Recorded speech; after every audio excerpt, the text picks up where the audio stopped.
அப்படின்னு டிக்ளேர் பண்றதா இருந்தா கொரிந்தியர் திருச்சபைக்கு கடவுளே இருக்கக்கூடாது முதல்ல. ஏன்னா கொரிந்த சபை அவ்வளோன்னு நல்ல சபை, ஹலோ, அவ்வளோன்னு பெட்டர் சர்ச்சு இருக்கிறதுல ஃபர்ஸ்ட் சர்ச் தான். அந்த உலகத்தில் இருக்கிறதுலயே நம்பர் 1 ஃபர்ஸ்ட் சர்ச்.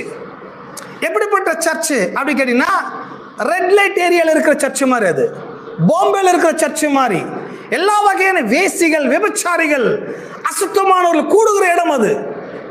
சோ அப்பேற்பட்ட ஒரு சர்ச் பிலீவர்ஸ், அப்பேற்பட்ட சபையை பார்த்து பவுல் சொல்லுகிறார், நீங்கள் தேவனுடைய நல்ல காலம். நம்ம ஊர் பாஸ்டர் அம்சானா, நீங்கெல்லாம் நரகத்துக்கு எரிக்கட்டியா இருக்கிறீங்க, நீங்கெல்லாம் கடவுளால் தண்டிக்கப்படுகிற மக்களா இருப்பீன்னு சொல்லி அவங்கள கடவுள் கண்டிக்கிறார்கள். இவங்களை கண்டம் பண்ணி அங்க சமாதியம் பண்ணி அங்க அடக்காரம் பண்ணி ஃப்ளைட் ஏறி வந்துடுவாங்க கரெக்டா.